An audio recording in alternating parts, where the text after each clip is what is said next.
So Jen Glennon resigns abruptly, and then both current and former staff at Kotaku start spilling the beans that GNO Media has redefined the entire website content direction to focus now almost exclusively on gaming guides, not activism-based editorial pieces or politically laced op-eds. And they also implemented a quota of 50 guides per week. That news is getting very mixed reception right now. I've seen everything from good, that's a better direction, GNO Media is a genius for doing this, all the way to get woke, go broke, and even the sky is falling, who's going to tell the gamer chuds how wrong they are now? Ask different people about this and you'll get completely different answers, because perspective here seems to be really dependent on whether or not someone liked the individual politics of the Kotaku writers. There was a singular political slant at that outlet for many years, which is completely indisputable. And that simple litmus test will basically tell you whether or not someone is now celebrating all this or panicking over the decision by GNO Media to change the website's direction. Here's the fun part. It turns out, if you don't believe me, I'm about to show proof of everything I'm saying. It turns out I'm actually uniquely qualified to speak on this topic and also have literal years of data to back up what I'm about to say. See, originally, way back when the channel first got started, in the early days, all I did was make video game guides. I started with the division, nearly killed the channel outright when I tried to expand, but eventually I was producing guides for basically every single popular game release that happened. Destiny 2, Red Dead Redemption, even Fallout 76, Cyberpunk, Kingdom Come Deliverance, Assassin's Creed, Borderlands 2, even more recently Elden Ring. I went from guides in one game to guides in any game, and I have the data now because of that to really evaluate this whole situation. If you listen to a political activism-oriented gaming journalist right now, the sky is actually falling on their head. This decision is the worst thing in the world. It makes no sense whatsoever. It's a completely idiotic thing to do. How could they ever think that an audience would go there for gaming guides to Kotaku? And it's an obvious blunder by GNO Media that can't be allowed to persist unchecked. However, as someone with close to a decade of YouTube experience, tens of millions of views attracted through the production of gaming guides in particular, and all the data at my disposal, at my fingertips to demonstrate this, let's take a look at the reality of the situation. Not the blind celebration, by the way, because someone thinks the writer they completely disagree with are going to lose their jobs, which they probably are. And not the brain dead outrage, because a company made a calculated fiscal decision to step away from antagonizing politically motivated content. Let's look at what's really happening, okay?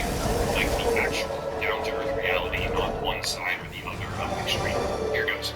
Gaming guides are absolutely a viable genre of content, and here's a few examples.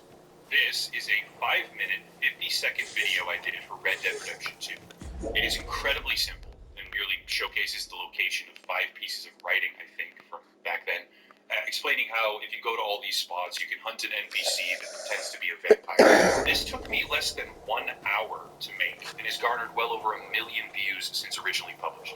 In the past 365 days, so 1 year, it's gotten 200,000 views, and this means that less than 1 hour of work 6 years ago is still producing reliable viewership, subscribers, and revenue today. That's basically the holy grail of content creation. It's called evergreen. And it holds true regardless of medium, because articles with written content do precisely the same thing, sometimes even better. Some of you might be thinking, but Red Dead Redemption 2 is a crazy high-profile release. That doesn't happen every day, so it's not a repeatable thing. And you'd be right, except for the part where you're completely wrong. See, that pattern is actually easy to replicate if we're able to quickly target new games using at least passively helpful content. Here's a tips video for a video game called Frostpunk. It's about to get a sequel, actually, which is exciting.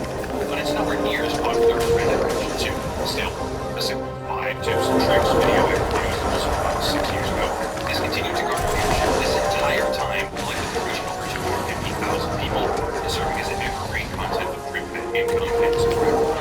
See, this pattern is actually I did very deep guides for months ago.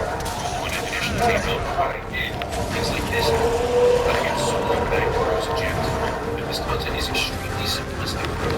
Merely explaining how to get what resource, what method, and what video game credits really simple. Hundreds of thousands of views, hundreds of dollars, consistent subscribers. Let me just rapid fire these. Again, I have a lot of examples. Top 5 tips for Cyberpunk, 1 million views there. Tips for Borderlands, evergreen, less than 40,000 views, maybe 2 grand, 4 years. Tips for Red Dead 2, still going. Fishing guide for Red Dead 2, still going. Tips for Pitch, still going. Evergreen for Pitch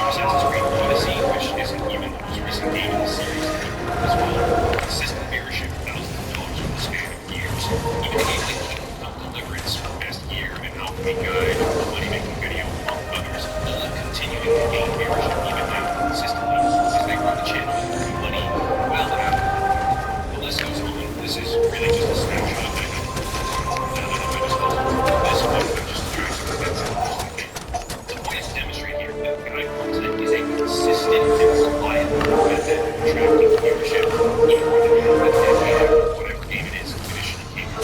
Well, the channel has completely changed over